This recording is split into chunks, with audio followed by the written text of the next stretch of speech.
नमस्कार, पन्ना की आवाज में आपका स्वागत है। मैं हूं विकास। आइए अब खबरें विस्तार से। सजा दो घर को गुलशन सा,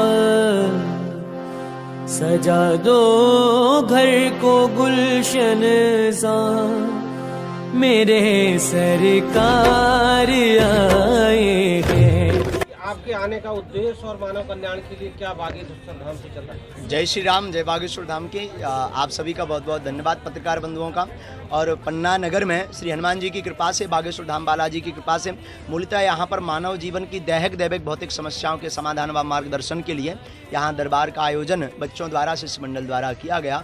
और राम नाम के प्रचार के लिए और मानव को मानव से जोड़ने के लिए और भारतीय प्राचीन सभ्यता संस्कृति को बचाने के संकल्प को लेकर के पन्ना नगर में पुरुषोत्तमपुर में यहाँ दरबार का आयोजन रखा गया। और हनुमान जी से प्रार्थना है और आप सबको भी कहेंगे कि आप सब भी प्राचीन सभ्यता को स्वीकार करें और मानव होकर के मानव के काम आए।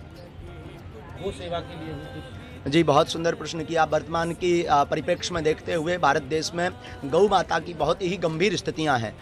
जब भारत देश आज़ाद नहीं था 1947 के पूर्व में संपूर्ण भारत देश में 72 करोड़ के ऊपर गोवंश था, पर मात्र 50 से 60 वर्ष के बीच में मात्र 14 करोड़ गोवंश बचा है। ये हमारे आपके लिए दुर्भाग्य का विषय है। तो मैं करबद्ध प्रार्थना करना चाहूँगा कि अगर आप सनातनी हो, अगर आप मानव हो, तो कृपा करके एक हिंदू एक गाय अवश्य रखें। मेरी करबद्ध प्रार्थना। बागेश्वर धाम की महिमा कैसी बढ़ रही है और कैसी लोग? जी, वर्तमान में बागेश्वर धाम बालाजी की महिमा संपूर्ण भारत देश के कोने कोने से लेकर के विश्व में व्याप्त है। जो मानव जीवन के दैहिक दैविक भौतिक समस्याओं का समाधान प्राप्त होता है, कोई भी बाधा हो, कोई भी पीड़ा हो, भक्त अपनी अर्जी को लेकर के बागेश्वर धाम बालाजी के दरबार में पहुंचते हैं और बालाजी महाराज श्री सदगुरु सन्यासी बाबा बागेश्वर हनुमान जी महाराज उनकी खाली झोली को भरते हैं। इसलिए आज वर्तमान में यूएसए, कनाडा, नेपाल, भूटान आदि देशों के अनुयायी भी बागेश्वर धाम के दरबार में आते हैं।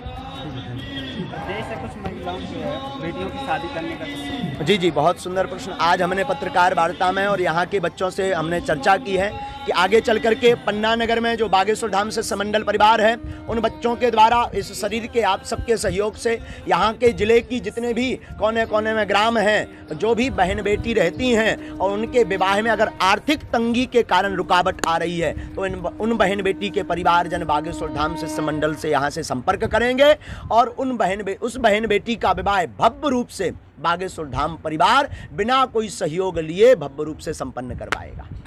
अगर आप संत की पूछो तो संत की पहचान है, सुख भी मुझे प्यारे हैं, दुख भी मुझे प्यारे हैं, तू जैसे मुझको रखेगा ना, दोनों ही तुम्हारे हैं। जो दोनों अवस्था में सम रहे उसे संत कहते हैं। सुख में दुख में जो सम रहे उसे संत कहते हैं। जो बड़े बड़े तूफानों में आकर के घबराए ना, फिर भी मुस्कुराए, और जो बड़े बड़ी प्रसन्नता की फूल माला पहनने के बाद प्रसन्न चित ना हो, असली पहचान उसकी यही है। अगर वो बहक रहा है कोई बड़े चेहरा को देख करके, अगर वो ज्यादा उसे रिस्पॉन्सिबिलिटी दे रहा और इन्हें कम दे रहा, तो समझ जाइए अभी कुछ गड़बड़ी रह गई। पूरा धुबा हुआ हीरा नहीं है, इसमें कुछ जो है दाग लगे हुए हैं। संत की असली पहचान है जो सबको सम अवस्था में